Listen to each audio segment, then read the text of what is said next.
అందరికి నమస్కారం. TG TET classes లో భాగంగా మనం ఈవీఎస్ లోని ఇంపార్టెంట్ పాయింట్స్ అనేవి చూస్తున్నాము. సో ప్రీవియస్ క్లాసెస్ లో మనం కొన్ని ఇంపార్టెంట్ పాయింట్స్ అనేవి చూసాము. సో ఈ క్లాస్ లో మనం మరిన్ని ఇంపార్టెంట్ పాయింట్స్ అనేవి చూద్దాము. సో ఇక్కడ మన ఇంపార్టెంట్ పాయింట్స్ చూస్తున్నాం కాబట్టి ఇక్కడ ఏంటంటే పర్యావరణ పరిరక్షణకై ఈ 3 సూత్రాలను ప్రతి ఒక్కరూ పాటించాలి. ఓకే, పర్యావరణ పరిరక్షణ కోసం ఈ 3 సూత్రాలు అంటే ఏంటంటే we should practice the following 3 principles to protect the environment. So అవి ఏంటి అంటే 3 సూత్రాలు: చెత్తను తగ్గించడం, రెండవది తిరిగి వాడడం, మూడవది రీసైక్లింగ్. అంటే ఇంగ్లీష్ లో ఏంటి అంటే reducing garbage, reuse and recycling. So ఈ 3 కూడా మనం గుర్తుంచుకోవాలి. సో ఇక్కడ రాష్ట్రంలోని పెద్ద చెరువులు ఏంటి మనం కొన్ని చూద్దాం ఇక్కడ.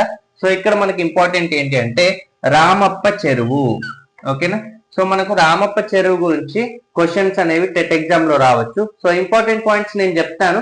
సో మీరు వాటిని రాసుకుంటే కూడా మీకు ఫైనల్ రివిజన్ టైంలో యూస్ఫుల్ అవుతుంది. సో మన ఇక్కడ టెక్స్ట్ బుక్ లో ఉన్న పాయింట్స్ చూస్తున్నాం. సో మనకు డైరెక్ట్ గా కూడా క్వశ్చన్ అనేది రావచ్చు. ఏంటి అంటే ములుగు జిల్లాలో రామప్ప దేవాలయం దగ్గరలో రామప్ప చెరువు ఉంది. సో ఫస్ట్ క్వశ్చన్ మనకి ఏ అడగవచ్చు అంటే రామప్ప చెరువు గురించి. రామప్ప చెరువు ఏ జిల్లాలో ఉంది? సో ఆన్సర్ వచ్చేసి ములుగు జిల్లా. ఓకేనా, ములుగు జిల్లాలో రామప్ప దేవాలయం దగ్గరలో. ఓకేనా, రామప్ప దేవాలయం ఉంది కదా, సో రామప్ప దేవాలయం దగ్గరలో రామప్ప చెరువు ఉంది. సో అలాగే ఇది మానవ నిర్మిత చెరువు. ఈ పాయింట్ కూడా గుర్తుంచుకోవాలి, మానవ నిర్మిత చెరువు. 13వ శతాబ్దంలో నిర్మించిన ఈ చెరువు 24 చదరపు కిలోమీటర్ల విస్తరించి ఉంది. సో ఇక్కడ మనకు ఇంకేం అడగవచ్చు అంటే ఏ శతాబ్దంలో నిర్మించారంటే 13వ శతాబ్దం. ఓకేనా, 13వ శతాబ్దంలో నిర్మించిన ఈ చెరువు ఎన్ని చదరపు కిలోమీటర్లు విస్తరించి ఉంది అంటే 24 చదరపు కిలోమీటర్లు. ఓకేనా, చుట్టుపక్కల ఉండే వ్యవసాయ భూములకు ఈ చెరువు ఆధారం. ఈ చెరువు చుట్టూ అడవులు, కొండలు ఉన్నాయి. ఈ చెరువు పక్కన ఉన్న రామప్ప దేవాలయం శిల్పకళకు ప్రసిద్ధి. ఓకేనా, రామప్ప చెరువు గురించి మనం ఇన్ని పాయింట్స్ అనేది గుర్తుంచుకోవాలి. సో ఆ తర్వాత కనుక మనం చూస్తే ఇప్పుడు మనం డిస్కస్ చేయబోయేది పానగల్లు చెరువు. ఓకే, పానగల్లు చెరువు. సో పానగల్లు చెరువు గురించి మనం ఇక్కడ చూద్దాము. నల్గొండ జిల్లాలో పానగల్లు చెరువు ఉంది. మరి పానగల్లు చెరువు ఏ జిల్లాలో ఉందనే క్వశ్చన్ అడగవచ్చు. నల్గొండ జిల్లాలో. ఓకేనా, దీనినే ఉదయ సముద్రం అని కూడా అంటారు. ఉదయ సముద్రం అని ఏ చెరువుని అంటారని క్వశ్చన్ అడగవచ్చు. ఏంటి అంటే పానగల్లు చెరువు. ఇది నల్గొండ జిల్లా కేంద్రం నుండి 3 కిలోమీటర్ల దూరంలో ఉంది. ఓకేనా, కాకతీయ రాజైన ప్రతాపరుద్రుడు ఈ చెరువును నిర్మించారు. నల్గొండ జిల్లా కేంద్రం నుంచి 3 కిలోమీటర్ల దూరంలో ఉంది. అలాగే కాకతీయ రాజైన ప్రతాపరుద్రుడు ఈ చెరువును నిర్మించాడు. ఎవరు నిర్మించారు అడగవచ్చు. ఓకే, ప్రతాపరుద్రుడు, కాకతీయ రాజు ఇతను. ఈ చెరువు కింద 1000 ఎకరాల భూమి సాగులో ఉంది. ఇక్కడే ప్రసిద్ధ ఛాయా సోమేశ్వర స్వామి దేవాలయం ఉంది. ఓకేనా, ఏ దేవాలయం ఉంది అడగవచ్చు. ఏంటి అంటే ప్రసిద్ధ ఛాయా సోమేశ్వర స్వామి దేవాలయం. ఇప్పుడు మనం చూడబోయేది హుస్సేన్ సాగర్. ఓకేనా, హుస్సేన్ సాగర్. సో హుస్సేన్ సాగర్ గురించి మనం ఇప్పుడు చూడబోతున్నాం. సో హుస్సేన్ సాగర్ హైదరాబాద్ లోని హుస్సేన్ సాగర్ రాష్ట్రంలోని పెద్ద చెరువుల్లో ఒకటి. ఓకేనా, హైదరాబాద్ లో ఉంది. ఎక్కడుంది హుస్సేన్ సాగర్? హైదరాబాద్ లో ఉంది. దీన్ని 1562లో కుతుబ్ షాహీ పాలకులు నిర్మించారు. సో మరి ఎవరు నిర్మించారంటే ఏ సంవత్సరంలో నిర్మించారంటే 1562లో. ఎవరు? కుతుబ్ షాహీ పాలకులు నిర్మించారు. ఈ పాయింట్స్ అన్ని కూడా మనం గుర్తుంచుకోవాలి. హుస్సేన్ సాగర్ ఒడ్డున ఉన్న హైదరాబాదు, సికింద్రాబాద్ నగరాలను కలుపుతూ ఉన్న దాని కట్టను 1946లో పెద్ద రోడ్డుగా మార్చారు. దీన్నే ట్యాంక్ బండ్ అంటారు. ఓకే, ట్యాంక్ బండ్ అని అంటారు. 5.7 చదరపు కిలోమీటర్ల విస్తీర్ణం గల ఈ చెరువు ఇప్పుడు ఎంతో కుంచుకుపోయింది. ఎంత విస్తీర్ణం అని అడగవచ్చు. 5.7 చదరపు కిలోమీటర్ల విస్తీర్ణం గల ఈ చెరువు కానీ ఇప్పుడు ఏమైంది? ఇప్పుడు కుంచుకుపోయింది. ఎంతో కుంచుకుపోయింది. గుర్రపు డెక్కల ఆకుతో నిండిపోయింది. సందర్శకులు చెత్తను విసిరివేయడం, నగరంలోని మురికి నీరు చేరడం, కర్మాగారాల వ్యర్థాలు చేరడం, వినాయక విగ్రహాల నిమజ్జనంతో హుస్సేన్ సాగర్ బాగా కలుషితమైంది, బాగా పొల్యూట్ అయింది. 32 అడుగుల లోతున్న ఈ చెరువు బాగా పూడిపోయింది. ఓకే, ప్రస్తుతం ఈ చెరువును కాలుష్యరహితంగా చేయడానికి ప్రయత్నం అనేది చేస్తున్నారు. సో ఓకేనా, సో ఇవన్నీ కూడా మనకి ఇక్కడ హుస్సేన్ సాగర్ గురించి ఇంపార్టెంట్. ఆ తర్వాత మన మూడు చూసాం కదా, రామప్ప చెరువు, పానగల్లు చెరువు, అలాగే హుస్సేన్ సాగర్. ఇప్పుడు మనం చూడబోయేది ఉస్మాన్ సాగర్. ఓకేనా, ఉస్మాన్ సాగర్ గురించి మనం ఇప్పుడు చూద్దాం. సో ఇక్కడ హైదరాబాద్ లో ఉన్న మరొక చెరువు ఉస్మాన్ సాగర్. సో ఉస్మాన్ సాగర్ ఎక్కడ ఉంది? హైదరాబాద్ లో ఉంది. హుస్సేన్ సాగర్ కూడా హైదరాబాద్ లోనే ఉంది. సో దీన్ని మూసీ ఉపనది పైన నిర్మించారు. సో ఇది ఎక్కడ నిర్మించారంటే మూసీ ఉపనది పైన నిర్మించారు. దీన్నే గండిపేట చెరువు అని కూడా అంటారు. సో గండిపేట చెరువు అని దేన్ని అంటారంటే ఉస్మాన్ సాగర్ ని గండిపేట చెరువు అని కూడా అంటారు. ఇది మంచినీటి చెరువు. ఈ పాయింట్ కూడా గుర్తుంచుకోవాలి, ఇది మంచినీటి చెరువు. ఇప్పటికీ ఇది హైదరాబాద్ నగర వాసుల తాగునీటి కోసం ఉపయోగపడుతుంది. ఓకే, సో ఈ పాయింట్ కూడా మనం గుర్తుంచుకోవాలి ఇక్కడ ఉస్మాన్ సాగర్ గురించి. సో అలాగే ఇప్పుడు మనం చూడబోయేది మనకు తెలుసు కదా, సరస్సుల నగరం ఉదయ్పూర్. ఓకే, అంటే Udaipur the city of lakes. Rajasthan రాష్ట్రంలోని ఉదయ్పూర్ నగరాన్ని సరస్సుల నగరం, సిటీ ఆఫ్ లేక్స్ అంటారు. ఓకేనా, సరస్సుల నగరం అని ఏ నగరాన్ని అంటారంటే Udaipur, the city of lakes. Okay, Udaipur ఎక్కడ ఉంది అంటే రాజస్థాన్ రాష్ట్రంలో ఉంది. ఉదయ్పూర్ చుట్టూ అనేక సరస్సులు ఉండడం వల్ల ఆ పేరు వచ్చింది. మరి ఎందుకు సరస్సుల నగరం అని పేరు వచ్చింది అంటే ఉదయ్పూర్ చుట్టూ అనేక సరస్సులు ఉన్నాయి. సో దాని వల్ల ఉండడం వల్ల ఆ పేరు అనేది వచ్చింది. పూర్వకాలంలో తాగునీటికి, వ్యవసాయం కొరకు వీటిని నిర్మించారు. ఓకే, ఉదయ్పూర్ లోని అన్ని సరస్సులలో పిచోలా సరస్సు ప్రముఖమైనది. సో ఇన్ని సరస్సులు ఉంటాయన్నాం కదా, సో దీంట్లో పిచోలా సరస్సు అనేది ప్రముఖమైనది. ఓకే, గుర్తుంచుకోవాలి పిచోలా సరస్సు.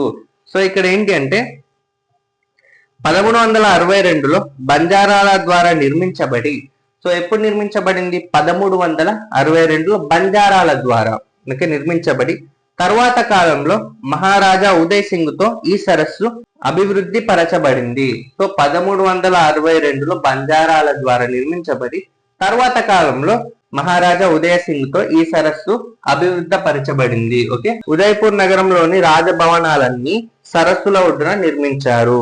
అందులో జగ్ నివాస్, సిటీ ప్యాలెస్ ముఖ్యమైనవి. ఓకే, ఈ పాయింట్స్ అన్ని కూడా తప్పకుండా గుర్తుంచుకుంటే మన టెట్ లో డైరెక్ట్ గా క్వశ్చన్ అనేది రావడానికి అవకాశం అయితే ఉంది. సో ఇక్కడ మనం చూస్తే ఇప్పుడు చూడబోయేది ఇక్కడ TIMS.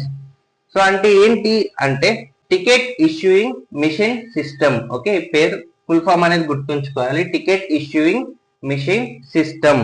బస్సులలో ఇప్పుడు మెషిన్ ద్వారా టికెట్లు ఇస్తున్నారు. ఓకే, బస్సులో ఇప్పుడు మనం చూస్తాం కదా, మెషిన్ ద్వారా టికెట్లు ఇస్తున్నారు. దీనిని ఏమంటారంటే TIMS అంటే టికెట్ ఇష్యూయింగ్ మిషన్ సిస్టమ్ అంటారు.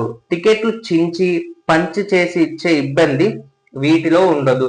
మనం ఒకప్పుడు కనుక చూసుకున్నట్టయితే మనం అప్పుడు టికెట్లు చించి ఇచ్చేవారు కదా, టికెట్లు చించి పనిచేసి ఇచ్చేవారు కదా. సో ఇప్పుడు ఆ ఇబ్బంది అనేది ఉండదు, ఎందుకంటే మనకు తెలుసు కదా ఇది. సో ఇప్పుడు మన బస్సులలో ఇలానే ఇస్తున్నారు కదా, సో ఇట్లాంటి మిషన్ ఉంటుంది. సో దాని ద్వారా టికెట్ అనేది వస్తుంది. So TIMS ticket issuing machine system, ఈ ఫుల్ ఫామ్ కూడా గుర్తుంచుకోవాలి. సో తర్వాత ఇంకా ఇంపార్టెంట్ పాయింట్స్ మనం అనేది చూద్దాం. ఇక్కడ ఏంటి అంటే తెలంగాణ రాష్ట్ర రోడ్డు రవాణా సంస్థ. ఓకే, తెలంగాణ రాష్ట్ర రోడ్డు రవాణా సంస్థ ఏంటంటే మన రాష్ట్రంలో తెలంగాణ రాష్ట్ర రోడ్డు రవాణా సంస్థ వారు బస్సులు నడుపుతున్నారు. సో క్వశ్చన్ అడగవచ్చు, మన రాష్ట్రంలో ఏ సంస్థ వారు బస్సులు నడుపుతున్నారంటే తెలంగాణ రాష్ట్ర రోడ్డు రవాణా సంస్థ వారు. ఆర్డినరీ అంటే Palle Velugu, express, deluxe, super luxury, గరుడ, ఇంద్ర లహరి వంటి రకరకాల బస్సులను నడుపుతున్నారు. బస్సుల్లో ప్రయాణించడానికి ముందుగానే టికెట్లను తీసుకోవడానికి రిజర్వేషన్ సౌకర్యం కూడా ఉంటుంది. ఆన్లైన్ బుకింగ్ సౌకర్యం కూడా ఉంది. సో ఆన్లైన్ బుకింగ్ కూడా ఉంది. వికలాంగులకు కూడా రాయితీ సౌకర్యం ఉంది. సో ఇవన్నీ కూడా మనం గుర్తుంచుకోవాలి. ఏ సంస్థ వారు అంటే ఇక్కడ మనం గుర్తుంచుకోవాల్సింది, ఏ సంస్థ వారు మన రాష్ట్రంలో బస్సులు నడుపుతున్నారంటే తెలంగాణ రాష్ట్ర రోడ్డు రవాణా సంస్థ వారు. ఇంకొక ఇంపార్టెంట్ టాపిక్ కనుక చూస్తే దక్షిణ మధ్య రైల్వే సంస్థ. ఓకే, ఇది గుర్తుంచుకోండి, దక్షిణ మధ్య రైల్వే సంస్థ. ఓకే, మన దేశంలో అన్ని రాష్ట్రాలను కలుపుతూ రైలు మార్గాలు ఉన్నాయి. మన రాష్ట్రంలో రైళ్లను దక్షిణ మధ్య రైల్వే సంస్థ నిర్వహిస్తుంది. ఇంగ్లీష్ లో చెప్పాలంటే సౌత్ సెంట్రల్ రైల్వేస్. మనకు పేర్లు ఉన్నట్లే ఒక్కొక్క రైలుకు ఒక్కొక్క పేరు ఉంటుంది. Telangana express, Kakatiya express, Singareni express, Bengaluru express, intercity express, Rajdhani express, okay, Sampark Kranti express, Tungabhadra express, ఇలా పేర్లు ఉంటాయి. సో ఇలా పేర్లు అనేది ఉంటాయి రైళ్లకు. ఓకేనా. సో తర్వాత ముందుగానే సీట్లను పొందడానికి కంప్యూటర్ ద్వారా ఆన్లైన్ పద్ధతిలో టికెట్లు ఇస్తారు. తత్కాల్ ద్వారా కూడా అప్పటికప్పుడు టికెట్లు ఇస్తారు.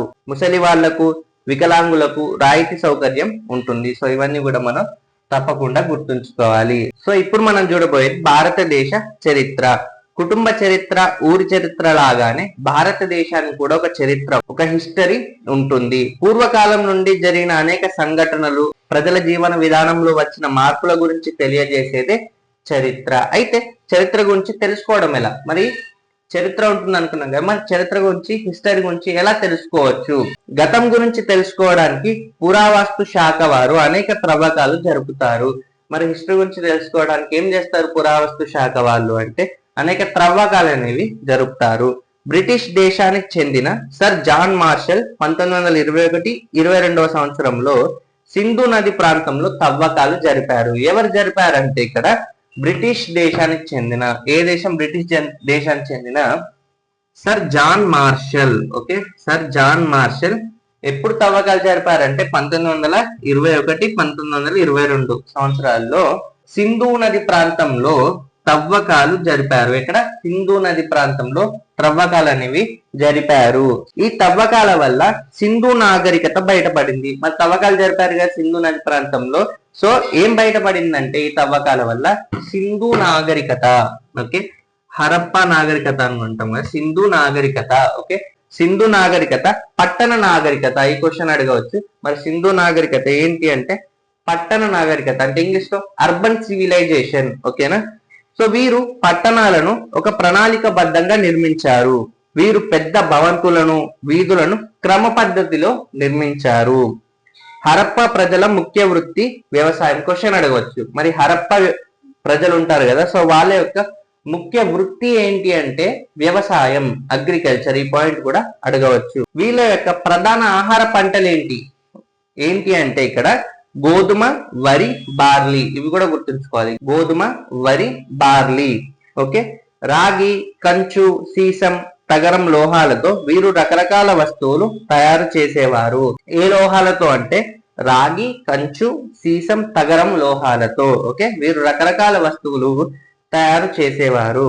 హరప్పా ప్రజలు పశ్చిమాసియా, ఈజిప్ట్ దేశాలతో వర్తకం చేసేవారు. ట్రేడింగ్ అనేది చేసేవారు. ఎవరితోని? పశ్చిమాసియా అలాగే ఈజిప్ట్ దేశాలతో వీళ్ళు హరప్పా ప్రజలు ట్రేడింగ్, ఓకే, వర్తకం అనేది చేసేవారు. వీరి ప్రధాన రేవు పట్టణం ఏంటి? ఓకే, వీరి యొక్క ప్రధాన రేవు పట్టణం ఏంటి అంటే లోతాల్. ఓకేనా, ఈ పాయింట్ అనేది గుర్తుంచుకోవాలి. వీరు ప్రధానంగా అమ్మ తల్లి, పశుపతిని పూజించేవారు. మరి వీరు ఎవరిని వర్షిప్ చేసేవారు, పూజించేవారు అంటే అమ్మ తల్లి అలాగే పశుపతిని పూజించేవారు. వీరి లిపి బొమ్మలతో కూడినది. ఈ పాయింట్ కూడా గుర్తుంచుకోవాలి. వీరి యొక్క లిపి బొమ్మలతో కూడినది. సో ఇవన్నీ కూడా మనం ఇప్పుడు చూసాం కదా, ఇవన్నీ కూడా ఇంపార్టెంట్ పాయింట్స్. మీరు ఇక్కడ చూస్తే మనం ప్రతి టాపిక్ అనేది కూడా ఇంపార్టెంట్. ప్రతి ఇప్పుడు డిస్కస్ చేసిన టాపిక్ నుంచి క్వశ్చన్స్ అనేది రావచ్చు. ఇక్కడ రామప్ప చెరువు, పానగల్లు చెరువు, హుస్సేన్ సాగర్, ఉస్మాన్ సాగర్, ఇంకా ఇక్కడ సరస్సుల నగరం Udaipur the city of lakes. అలాగే ఇక్కడ పిచోలా సరస్సు గురించి, okay, ticket issuing machine system గురించి, తెలంగాణ రాష్ట్ర రోడ్డు రవాణా సంస్థ, దక్షిణ మధ్య రైల్వే సంస్థ. అలాగే ఇక్కడ సర్ జాన్ మార్షల్ 1921-22 సంవత్సరాల్లో సింధు నది ప్రాంతంలో తవ్వకాలు జరిపించారు. అప్పుడు సింధు నాగరికత, ఓకే, హరప్పా నాగరికత అనేది బయటపడింది. సో ఇవన్నీ పాయింట్స్ కూడా మనకు ఇంపార్టెంట్. ఇందులో నుంచి క్వశ్చన్స్ అనేది రావడానికి చాలా వరకు ఛాన్స్ అయితే ఉంది. సో మీరు ఇలా వీటితో పాటు ఇప్పుడు నేను డిస్కస్ చేసిన టాపిక్స్ కూడా మీరు నోట్స్ లో రాసుకుంటే కూడా మీకు రివిజన్ టైంలో చాలా యూస్ఫుల్ అవుతుంది. సో ఈ క్లాస్ అనేది మీకు నచ్చింది అనుకుంటున్నాను. సో మీకు నచ్చితే కనుక తప్పకుండా లైక్ చేయండి వీడియోని. అలాగే ఇంకా ప్రిపేర్ అయ్యే వారికి షేర్ చేయండి. ఏమైనా డౌట్స్ ఉంటే కూడా కామెంట్ రూపంలో తెలియజేయండి. వంశీ కృష్ణ అకాడమీ ఛానల్ కి సబ్స్క్రైబ్ చేయండి. So thanks for watching. Thank you so much.